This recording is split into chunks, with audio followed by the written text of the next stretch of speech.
Selamat siang. Mari kita mulai dengan topik yang selanjutnya mengenai sejarah, tradisi, dan filosofi, serta nilai edukasi dan pengalaman menarik yang apabila Anda ingin menikmati gastronomi ya. Pada materi kali ini kita akan membicarakan sebenarnya asal gastronomi itu bisa diketahui sejak kapan. Ini bisa Anda dapat ketahui dari zaman abad pertengahan 17 ya, ada istilah gastronomi, kemudian malah ada istilah gastronomia dari Yunani kuno, kemudian juga ada analisis awal gastro yaitu sebagai sistem atau aturan hukum tentang bidang tertentu, dan baru pada 1800-an ini muncul istilah dari Perancis disebutnya adalah gastronomi ya, atau bagian dari gester atau perut ya. Kemudian kita melihat bahwa makanan dan minuman tradisional atau lokal adalah bagian dari pewarisan budaya yang melalui proses sosialisasi, internalisasi, dan juga enkulturasi. Ini tentunya memakan waktu yang cukup panjang, baik di masa lalu yang dapat kita lihat eksis hingga hari ini, dan semoga juga di masa mendatang ya. Nah, titik tolak dari keberadaan dari hidangan tersebut menjadi sebuah kekuatan untuk menciptakan storytelling bagi para pelestarinya dan juga para penikmatnya. Lebih jauh lagi kalau berbicara tentang pariwisata, tentu bagi para pengunjung yang akan datang ke destinasi tersebut. Pewarisan budaya gastronomi ini apabila dilakukan terus-menerus akan menjadi sebuah tradisi yang memiliki nilai dan makna mendalam dalam masyarakat, atau bisa kita sebut sebagai filosofi. Nah, ini akan menjadi sebuah atraksi yang lebih menarik apabila dikunjungi karena akan menimbulkan memori kolektif bagi para penikmatnya. Kemudian selanjutnya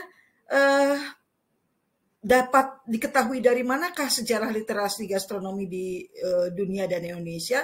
Jadi gastronomi ini sudah ada ya catatannya sejak abad 4 sebelum Masehi, kemudian pada abad ke-7 sampai abad 10 ini ditemukannya prasasti-prasasti yang menyebutkan jenis-jenis makanan ya. Ini Profesor Timbul Haryono dari UGM melakukan telaah arkeologi ya. Kemudian juga naskah kuno pada saat kerajaan Galuh dan Kacirebonan ini ditulis oleh Pariadi Darwis ya.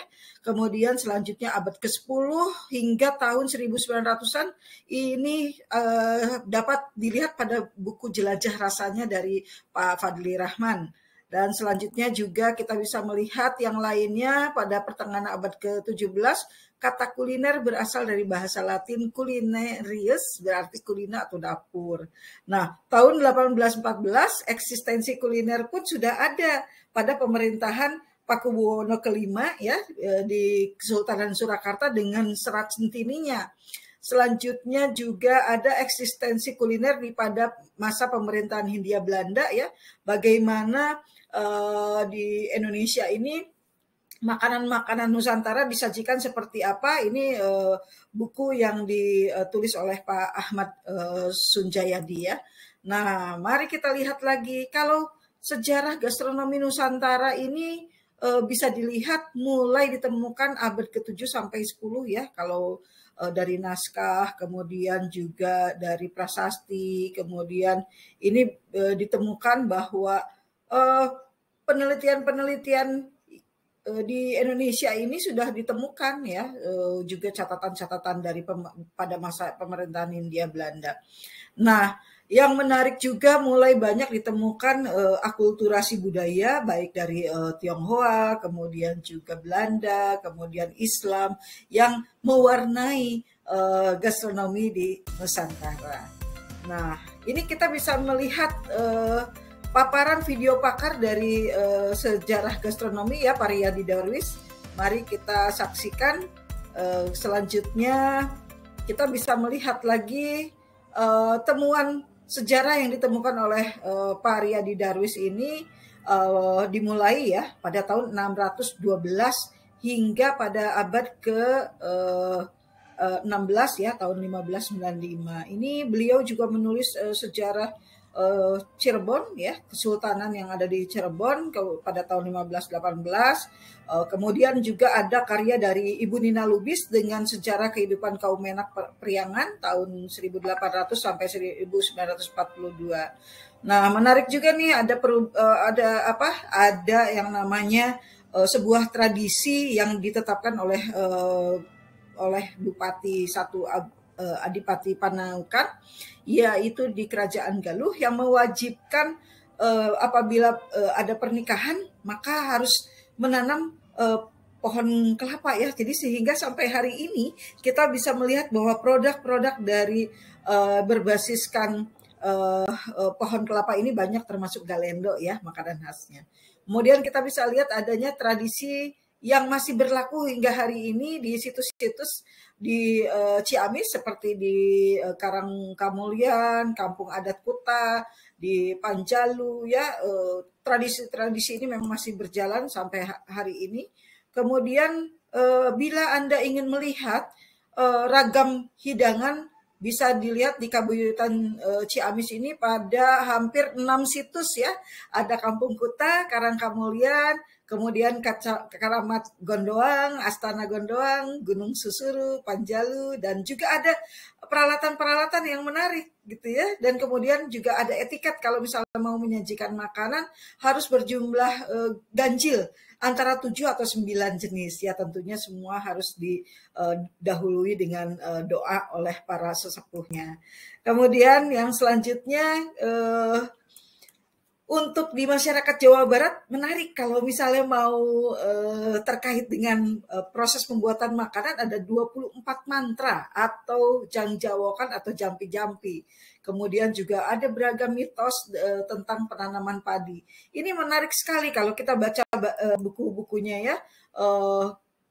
Kemudian yang paling menarik dari kajian literasi yang diperoleh tentang sejarah gastronomi ini, diperolehnya data-data tentang jenis-jenis makanan yang ada pada masa Kabuyutan Galuh itu. Ada jenis buah-buahan, ada bubur-bubur, kemudian daging, kemudian juga selanjutnya ada beragam jenis ikan, jenis olahan dari kacang, kemudian olahan untuk kudapan atau manisan. Kemudian juga ada beragam jenis nasi, ada lalapan, kemudian sambal, dan juga ada sate, sayuran, telur. Luar biasa ya, makanannya banyak sekali sampai hidangan pelengkap pun ada gitu ya. Nah, inilah kekayaan dari sejarah kuliner di Indonesia, khususnya Kabuyutan Galuh ya. Nah, ini naskah-naskah yang ada untuk yang terkait kuliner ya. Di sini bisa dilihat bahwa naskah di Jawa Barat itu banyak. Saya rasa juga naskah-naskah di seluruh Nusantara juga akan dapat ditemukan ya. Semoga Anda tertarik untuk menggali penelitian tentang hal ini. Kuliner adat memang patut dilestarikan supaya anak cucu kita bisa ikut menikmatinya. Tapi yang paling saya suka dari kuliner warisan leluhur ialah kaya akan filosofinya, seperti nasi astakona, kuliner khas istana yang syarat akan nilai tentang makna kehidupan. Halo Chef. Halo. Sibuk banget kayaknya Chef kita nih. Wah, beruntung sekali Ibu Hajah Siti Wasilah berkenan memperkenalkan saya dengan nasi astakona. Udah siap semua nih Chef? Iya nih Chef.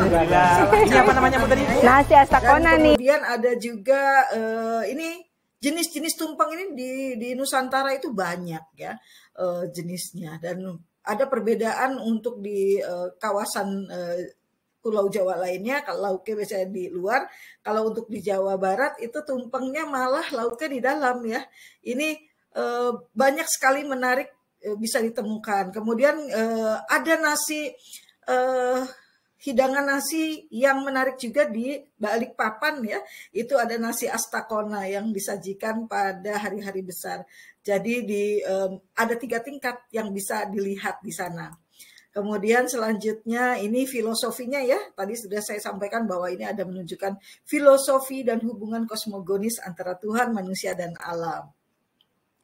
Nah, ini komponen-komponen umumnya ya yang ada di dalam nasi tumpeng. Kemudian juga selanjutnya bagi kita, apabila kita menikmati atraksi gastronomi ini, tentunya tadi sudah disampaikan akan menimbulkan kesan yang mendalam ya, supaya pada saat pulang ini menimbulkan pengalaman yang menarik dan juga memori yang sangat menyenangkan pada saat mereka pulang, sehingga mereka tertarik untuk kembali datang ke Indonesia. Baik, itulah kajian tentang sejarah ya, tradisi dan filosofi dan juga pengalaman yang menarik yang bisa Anda peroleh apabila Anda menikmati hidangan gastronomi di Nusantara atau bahkan di mancanegara juga akan menemukan temuan-temuan yang menarik. Bagaimana Anda tertarik untuk menikmati dan juga mendapatkan pengalaman untuk belajar tentang sejarah, tradisi, dan filosofi dari gastronomi di kawasan Anda juga bisa ya. Baik, demikian cukup pertemuan hari ini. Kita bertemu lagi di pertemuan yang akan datang ya.